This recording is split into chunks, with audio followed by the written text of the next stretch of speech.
know there's a trend on church hurt, which is simply the narrative of what the leaders do to the people. That's a real thing. But can we talk about pastors hurt? Come here. Can we talk about PK hurt? Bless the Lord on my soul. Bless his holy name, y'all. This is yours truly, Brother Remember here with the Moments True podcast.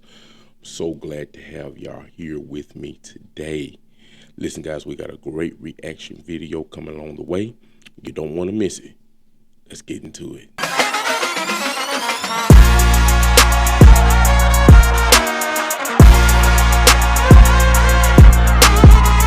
What's going on, guys? Welcome back to the channel. I'm yours truly, Brother Jason Remember, and this is the Moments of Truth podcast, guys. Got a great reaction video for you today featuring Prophetess Barbara Calloway, and we are going to tackle an issue that is a real issue in the ministry. We're talking about praying for your leaders, preachers, how they get hurt, and how a lot of them pass on with broken hearts because of the sheep taking advantage of the shepherd. This is a real issue, guys, and I have experience in this field because I am a preacher's kid. So I'm not just going to be talking about her teaching, which is good teaching. This clip is a good clip. It's about 3 minutes long, so y'all bear with me to the end of the video. We're going to be talking about that, but also I'm going to be talking from my own personal experience, okay, what I experienced growing up, okay? But before we go any further, first, got a few quick announcements. I'll let you know the Moments True podcast is sponsored by Used by God Clothing. Used by God Clothing is a Christian apparel company out of Atlanta, Georgia. They have a great variety of clothing. They have sweatshirts, t-shirts, hats, beanies, whatever you like for children, young adults, and older adults as well. You can get something for your husband, your wife, your children, someone that you love, a co-worker, your pastor, friends, whatever you like, you can get it off of Used by God Clothing. So I got the description of the website down below in the description of the video. Click that link. Once you go shopping, you find something that you like and you get ready to check out, use the promo code MOTP and it will take 10% off of your order and purchase, okay? So remember, Moments of Truth podcast sponsored by Used by God Clothing. Also, guys, we're still doing our $300 giveaway. As I said before, the way to enter in is if you have subscribed or if you have not, I need you to take a screenshot of your subscription with the bell notification turned on. I need you to email it to me at remembermediagroup@gmail.com along with your name. Once I get that email, we will confirm your email and let you know that you are entered in.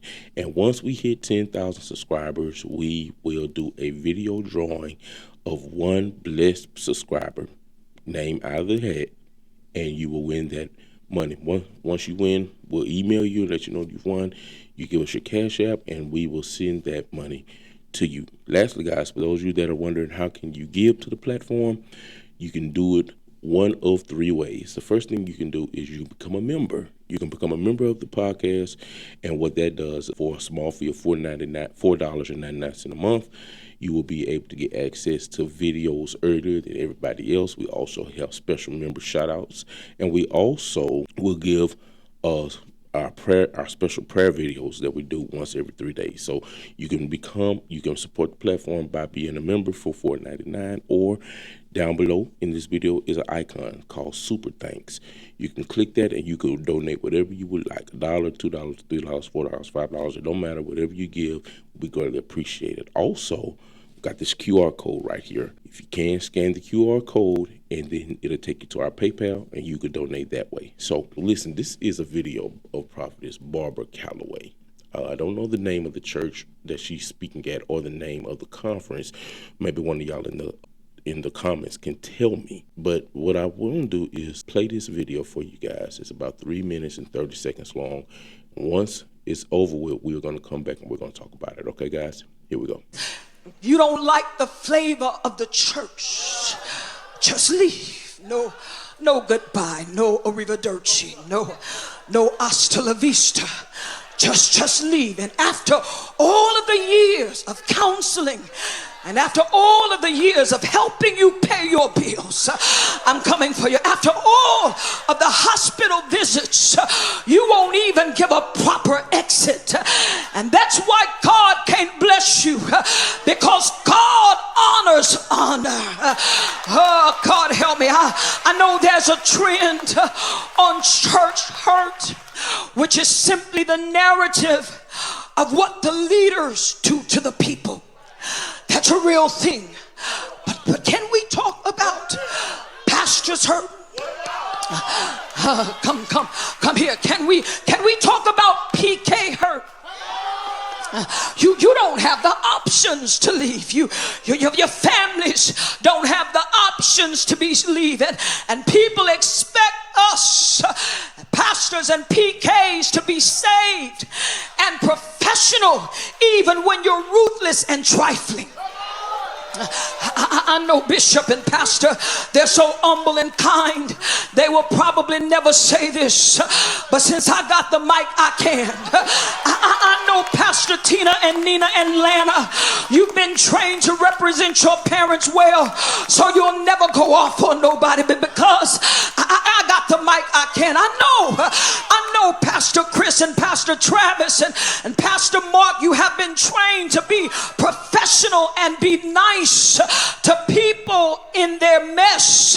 But I want to tell you, while you're snoring, while you don't have a care in the world, while you are laying in the bed, your leaders are picking you up in the spirits. Oh, y'all ain't talking now. While you're going on a vacation with the money you pledged for the church, they still will help you out. They will bury people that they never pastored. And I want to tell you that we must learn to be faithful to people who have been faithful to us. Oh, you ain't gonna talk. Oh, come here. For the leper, the one leper that came back out of the 10 to say thank you. That is because he understood what it was like to be appreciative and faithful. Can you tell somebody around you? I know they're mad, but help me tell them anyway. Can you tell somebody around you, be faithful, be faithful? Come on, church, get it a little louder. Come on, get it a little louder, like that's your praise break moment. Come on, shout it a little louder in your section. Tell somebody, be faithful, be faithful. I know it's sometimes a thankless job. Your name may not be posted on the marquee. You may never be invited to the platform. You may not get a reserved parking space. But be faithful. Shout out to Prophet Barbara Calloway. That was a great clip. First thing I want to talk about is, you notice in that clip, there wasn't a lot of hallelujahs. There wasn't a lot of amens. There wasn't a lot of go ahead and preach. Because when we are speaking on the wrong that leadership do, everybody loves that. Everybody got a gripe with leadership. I have put videos on here about the wrong things that leaders do. But I have also found out this right here, that when you begin to correct the sheep for their wrong, all of a sudden that amen corner disappears. What? Because we don't like for leaders to call us out when we are wrong. That message is not a popular message. But what Prophetess Barbara Calloway is saying is the 100% truth. He ain't lying. And I can say it from my own personal experience. My father and my mother were pastors. There were many times that my dad would go to the hospitals when he wasn't feeling well to pray for the saints' children, or to pray for the saints, bailing kids out of jail that were not his own, spending time, hours and hours of people coming to the house for counseling, getting in the bed and then getting a phone call late at night, having to get up and go somewhere because one of the saints was in trouble or needed counseling or needed wisdom. See, we want the leaders to always be on call for us, but in the end, most leaders cannot depend on the people. Come on now, dog. Come on, man. A lot of times we leave these ministers hanging high and dry. Don't tell them that we leaving, don't leave the right way, and we leave them after they have spent so much time cultivating and working with us and getting us to a place in God, and we leave. Or when the preacher begins to preach a message that hits your flesh, then all of a sudden that I don't agree with that. Who does he think he is? Or who does she think she is? Then we'll start gossiping and spreading rumors about our leaders. No respect. And a lot of these ministers are passing on, they're dying with broken hearts. People leave without saying anything. People that you have grown to love, and you know their family, you know their children, their grandchildren. You have become intertwined with the sheep, and you begin to love them. Some leaders even love the sheep like they're their own children. I'm not talking about leaders that's taking advantage of people, taking advantage of the money, taking advantage of people's gifts, or SAing people or anything. I'm not talking about those type of leaders. We got plenty of videos on that. But I want to give flowers to all of the leaders that are working in the field. They are true shepherds. They are working with the sheep, and they're doing their due diligence, and they're working their pastoral duties without even a thank you, because pastoring is a very dirty job, and it is a thankless job. Anything goes wrong in the church, you expect the pastor to take care of it. The lights go out in the church. Now, whether you are giving to the church or not, you expect the pastor to take care of it. I remember plenty of times growing up, Dad had to take money out of our pockets to pay the church's bill because the people wasn't giving. The same people that would call in the middle of the night. And at the same token, the pastor has to keep the right heart. Can't look at people funny. You can't hold your feelings on your shoulder, on your sleeve, because you got to understand that you're God's man and you're a public servant. Not only that, but the families of these pastors, they are just as committed to the church as the pastor is. Because if no one else is at service, the wife is there, the kids are there. If no one else wants to support the ministry, the wife is there, the kids are there. Yeah, it's like that. I remember watching my dad's body break down on him and thinking in my mind that I missed out on all the good years of his life because he dedicated so much to the people. And in many ways, it caused me to grow up with a disdain towards the church, because I watch people take advantage. And the same thing goes on today. And it's almost like the pastor can't have anything nice. The pastor get a nice car, then all of a sudden he using the church's funds for it. The pastor buys a new house, all of a sudden he's stealing from the church. Let me tell you something. The church ain't got enough money to pay a light bill. How he gonna use the church's money to buy a house? And you got some. Don't let these mega ministries fool y'all to make you think every pastor is living off the high horse. Because now you got a lot of pastors that work 9-to-5 jobs, are entrepreneurs, got their own businesses, have to pay their own bills, do business meetings, and then at the same time got to spend time with God, got to get a word from God to give the people, got to be there on Wednesday night, got to be there on Sunday mornings, got to be there sometimes Tuesday nights or whatever nights you have Bible study through the week. You got prayer meetings, you got church budget meetings, you got all this stuff on the pastor on top of them working their own regular job and having a family. And you wonder why a lot of these pastors are checking out. A lot of these pastors are walking away because people are taking advantage. We need sheep to stand up and undergird their leaders. I want to challenge y'all today. If you have a good shepherd, if you have a good leader, sometimes look at things from their perspective.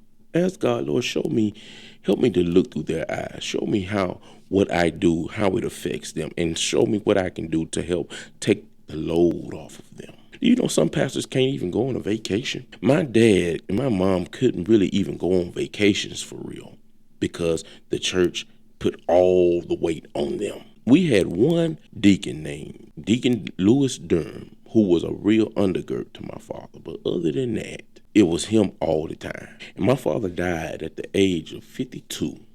I was 14 years old, ran into the ground. He was 52, but he looked like he was 65. And then when he passed, all these former members that left without warning, wanted to go to a better church, everybody had to come showing up at the funeral or the hospital, crying and weeping and, oh God. And you know what? Some people have told me even to this day, they have spent the rest of their spiritual lives trying to find another Reverend Rembert and have not found him. That's why you have to love your leaders while you have them, especially if you have true leaders. If they are helping you to follow Christ, if they're pointing you to Christ and not to them, then why not honor them? Why not show them the proper respect? Let them know that their work does not go unnoticed. Because I'm telling you from experience, forgive me, that will go a long way. Pray for your leaders. Lift them up. Ask them, what can I do to help with the vision, to help with the load, to make things a little bit easier?